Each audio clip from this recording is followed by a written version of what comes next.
Esta mañana en Telematutino 11 nos sentimos muy complacidos de recibir al licenciado Isidoro Santana, ex ministro de Economía, Planificación y Desarrollo, economista, investigador, consultor económico de políticas macroeconómicas.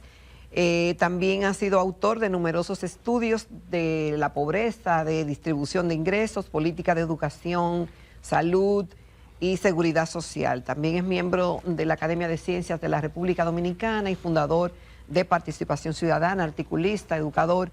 Bienvenido a Telematutino 11. Y también comunicador, porque estuvo también ahí ha estado, no sé si está todavía, en programas de televisión como productor y sí, comentarista. tuvimos un programa por aquí mismo, el programa Siglo XXI, pero ya hace mucho que... Exactamente, pero tiene la experiencia. Bienvenido, don Isidoro, un placer que esté con nosotros. Gracias, Jacqueline, para mí un placer también. Bueno, y muy a tono su participación en razón de aprovechar su experiencia como exministro de Economía y también como investigador y bueno, y como economista en sentido general. Y el tema que está planteado en estos momentos es como que si hubiera, y usted lo dice en uno de sus artículos, como si hubiera la convicción, quizá sin precedentes en años y periodos anteriores, de que hay que hacer la llamada reforma fiscal, de la que están conscientes los empresarios, de la que estaban conscientes, por lo menos en campaña, los partidos políticos, los que ya están en oposición y el gobierno,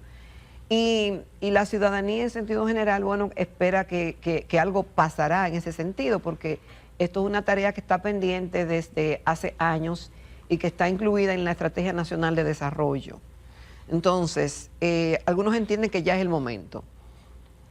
Y usted ha escrito numerosos artículos, incluso hizo 1, 2 y 3 con este tema, sí, bien ahí estructurado. Y uno de los aspectos que usted destaca es que la República Dominicana realmente se ha puesto los pantalones largos, porque en términos de institucionalidad democrática, porque hemos avanzado y tenemos una estabilidad política institucional sin la cual no hubiéramos tenido el crecimiento que hemos tenido hasta este momento, fundamentado en lo que usted nos relata, y dice que en los últimos, creo que será 50, bueno, después de la muerte de Trujillo, que nada más hemos tenido 4 crisis económicas, de la guerra civil y la locura de Balaguer, la de Hipólito, la de Hipólito en su momento, y que eso nos pone muy por delante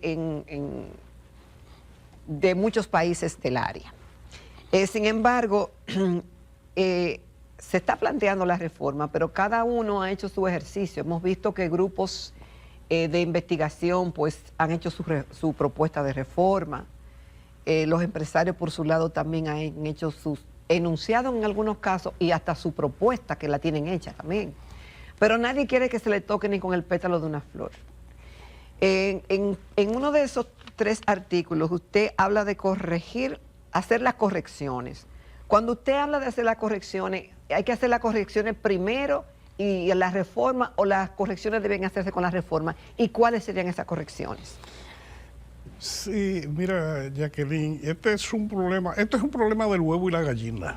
¿De que quién fue primero? El cual hay que ir trabajando, porque la mayoría de la gente siempre busca y tiene razón en una cosa, en que en el Estado se malgasta dinero. Sí. Y que hay corrupción, lo cual es cierto, y de eso conocemos históricamente. Pero la mayoría de la gente piensa que lo primero es corregir eso, y mientras no se corrija, no se paga. El problema es que yo nunca he visto a nadie que esté conforme con correcciones que se hagan, y yo creo que en el país, de verdad, se ha ido avanzando en la mejoría de la forma como se gasta el dinero público. Se ha ido avanzando a lo largo de décadas, porque se han establecido una serie de reglas que antes no existían para contrataciones, para compra, para contratación de personal, para rendición de cuentas, que algo tiene que haber mejorado. Y por último, ahora por lo menos tenemos una fiscalía a la cual la gente le tiene miedo. Siempre habrá gente que se atreva a meter la mano y bien profundo, pero no en los niveles que existía antes. Y yo dudo mucho que se llegue a un momento en el cual se diga, ah, bueno, ya perfecto, ya hay cero corrupción, hay cero ineficiencia, hay cero irracionalidad, ahora todo el mundo vamos a pagar los impuestos que corresponden. La gente nunca va a reaccionar así. La gente nunca va a reaccionar así. Por eso yo creo que hay que ir trabajando en ambas cosas simultáneamente. Porque además, para resolver muchos problemas, se necesitan más recursos.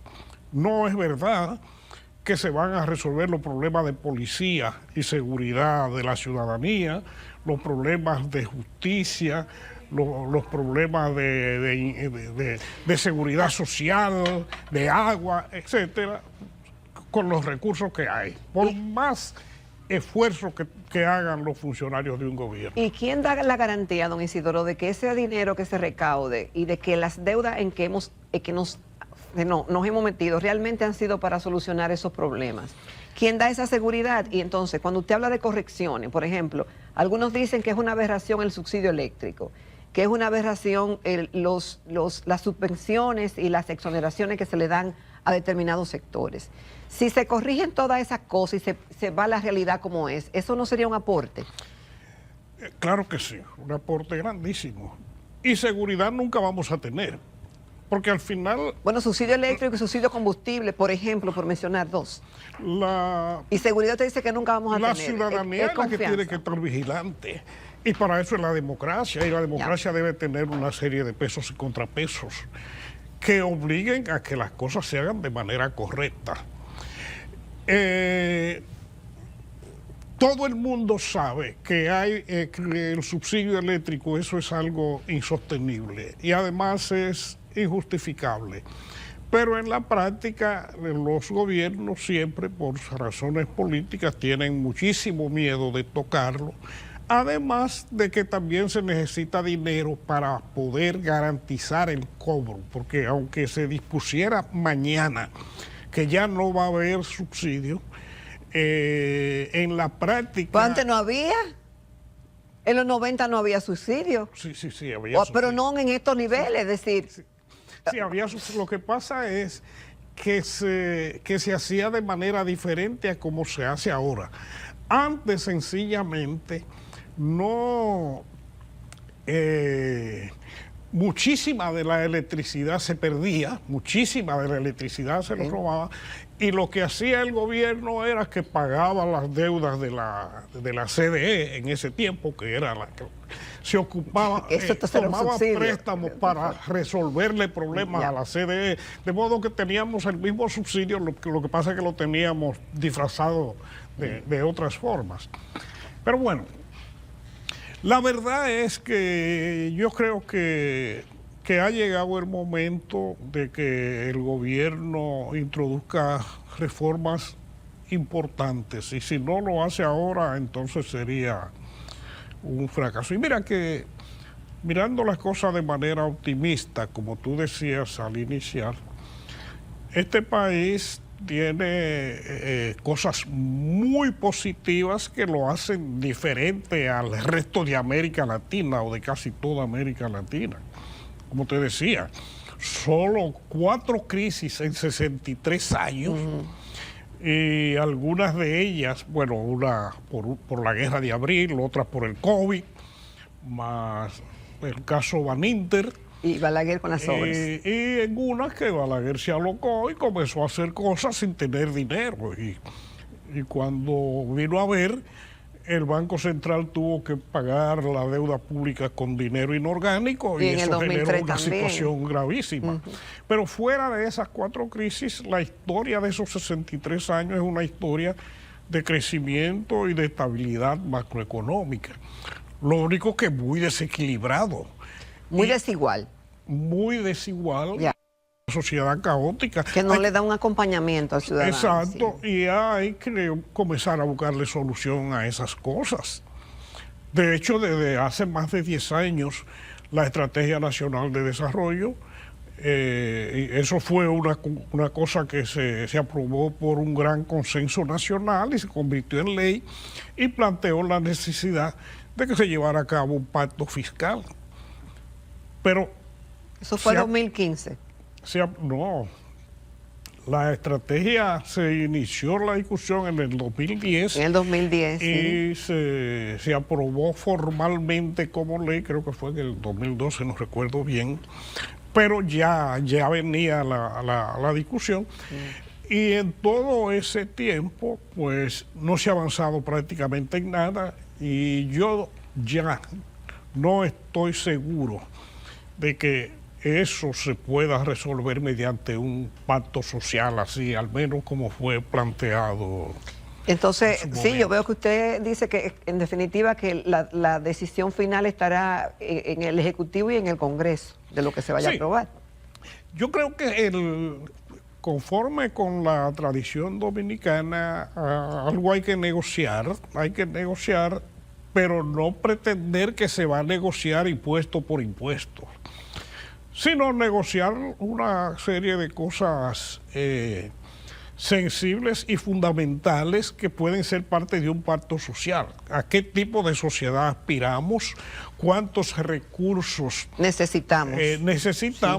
Sí. Y por qué vías los vamos a conseguir, pero ya el resto no se negocia. Bueno, sí, esta discusión obviamente comenzó en el 2010. 2012 se habló de eso, después se le dio más formalidad, se suponía que en el 2015, que en el 2016 era inminente.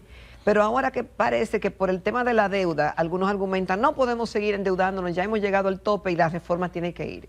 Y algunos entenderán que la reforma fiscal sería como que para que cumpliéramos mejor con el tema de la deuda.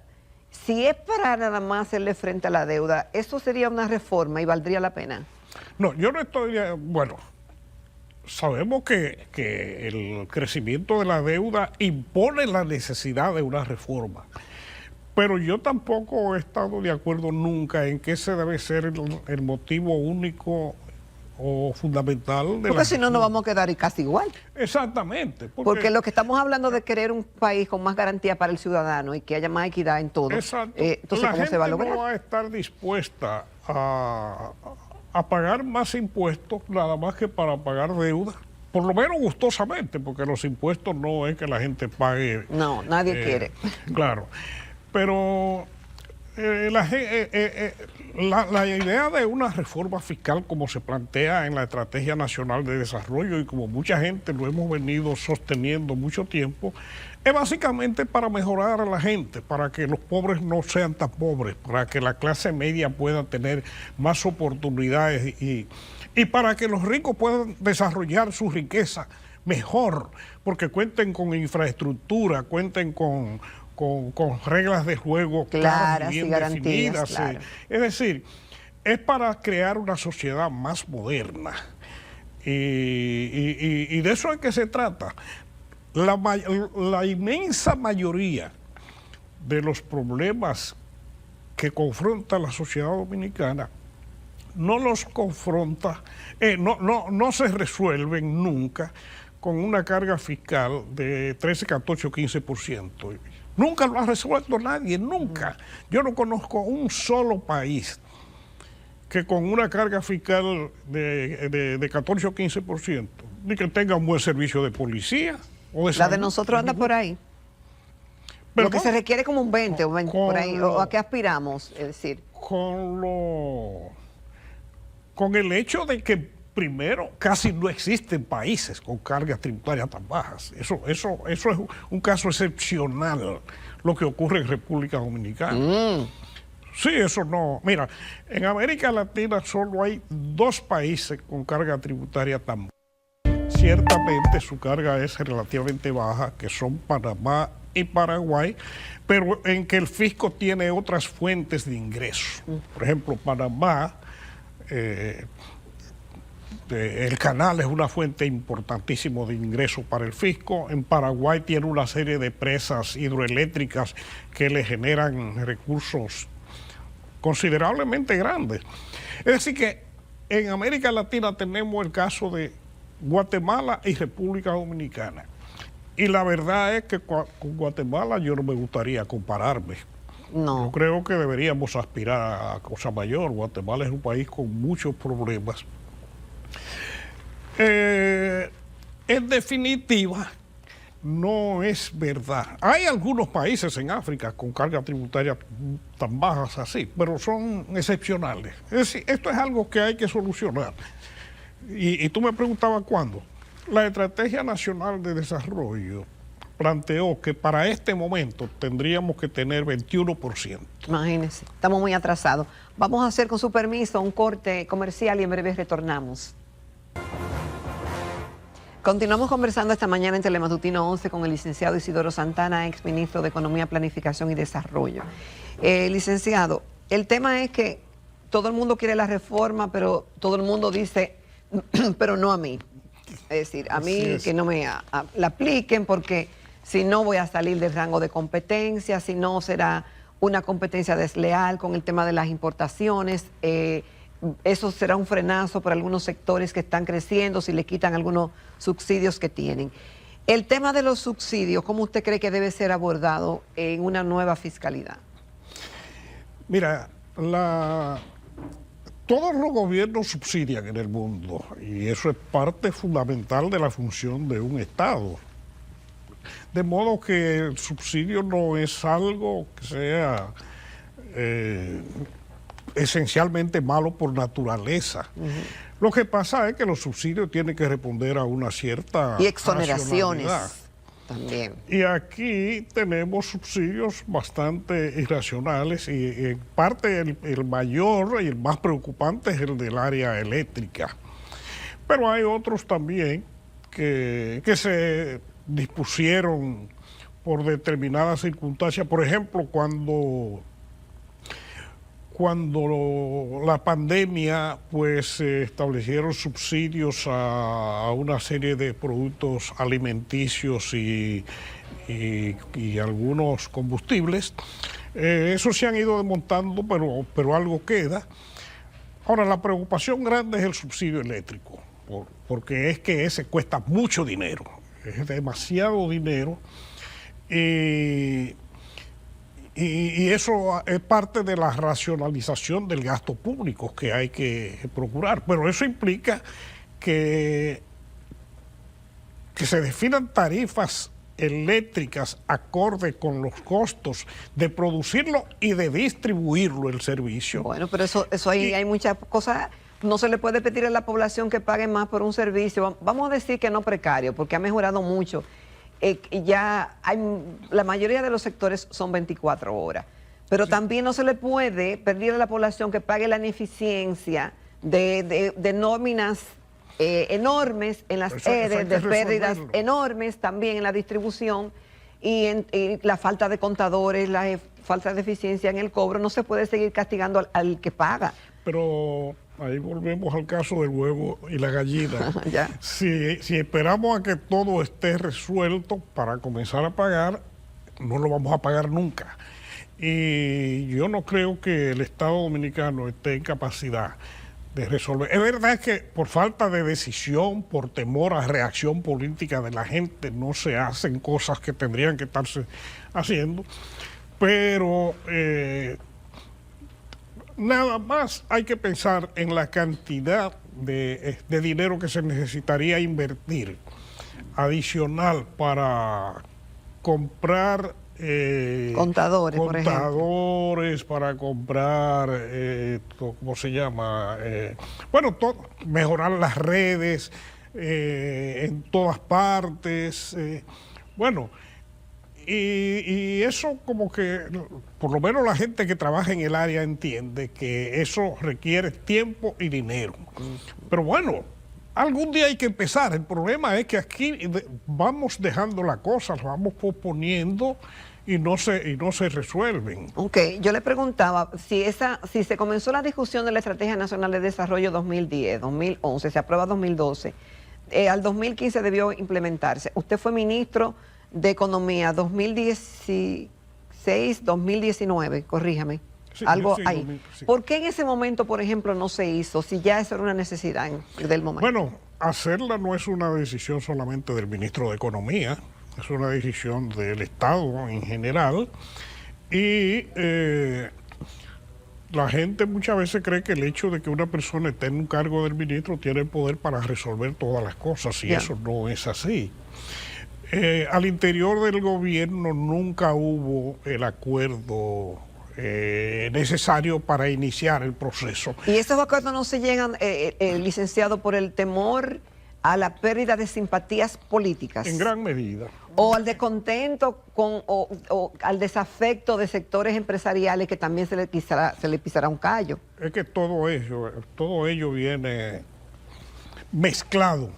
Normalmente, aunque algunas reformas sean convenientes y positivas y vayan a resolver problemas para los sectores, el primer impacto normalmente es negativo. El primer impacto es que hay que pisar callos. Y hay mucha gente que se opone y hay mucha gente que terminará ganando, pero hay otros que terminarán perdiendo con cualquier reforma. Y cuando un gobierno, primero, siente que todo está muy bien, que todo está estable y que podemos seguir resolviendo por medio de préstamos o de emisión de bonos. Y dejándole el problema al otro. Dejando ese problema así, mientras tanto. Y si además se aspira a ganar las próximas elecciones y a reelegirse, entonces va posponiendo la cosa, y eso es lo que hemos visto a lo largo de nuestra historia. Muchos entienden, licenciado, que se puede hacer una reforma, pero bajando los impuestos y aumentando las recaudaciones, es decir, tratando de lo que están evadiendo, lo que no están pagando el ITEVIS o lo que no están pagando el impuesto sobre las rentas. Si se hace un cobro efectivo y se reduce eso, ya con eso es suficiente. ¿Usted está de acuerdo con esa aseveración? Yo no. La verdad es que ciertamente en República Dominicana hay mucha evasión, todos lo sabemos. Nunca se llega a saber hasta qué grado. La gente le pone números y hay investigaciones que tratan de aproximarse. Pero como ocurre con todos los fenómenos subterráneos, con todos los fenómenos que se dan que no se ven de manera ilegal, que no se ven, pues son de muy difícil medición. Eso mismo ocurre con el tráfico de drogas y con cosas de ese tipo. Pero sí sabemos que hay mucha evasión. Ahora, para controlar la evasión también hay que reformar, porque uno de los mecanismos más usuales para evadir es valirse de las exenciones y exoneraciones. Cuando se establece que se le cobra impuesto a este sí y a este no, siempre la gente va a buscar la forma de colocarse del lado del que no. Siempre. Y encuentra la forma. Siempre la encuentra. Y si ayudaría a eso bajar los impuestos. Mira, yo no conozco. Yo soy un economista ya con muchas canas sobre la cabeza y tengo mucho tiempo investigando este tipo de cosas en el resto del mundo. Yo no conozco experiencias que digan que eso sea realmente así. Yo no voy a decir que un poco para complacer a la gente haya la posibilidad de bajar 1 punto o 2 puntos algún impuesto, como por ejemplo el ITEVIS, que seguramente se podría, y más porque hay muchos países que cobran una tasa más baja. Pero universal. Exacto, pero universal. Pero en general la mayoría de los impuestos en la República Dominicana no son más altos que lo normal. El impuesto sobre la renta dominicana es incluso más bajo que lo normal en otros países. Los impuestos selectivos al consumo, bueno, ahí hay una mezcla, hay algunos que son un poquito más altos, un poco más bajos, pero hay muchísimos artículos que podrían pagar impuestos selectivos al consumo y que no se pagan, que no pagan. De modo que conseguir un alto grado de cumplimiento, controlar la evasión, tampoco se logra hacer si no hay reformas. Bueno, la reforma fiscal debe ser aparejada también con la reforma a la seguridad social. Bueno, ¿Debe venir junto eso o puede hacerse una cosa primero y otra después? yo no veo la posibilidad de separar una cosa de la otra.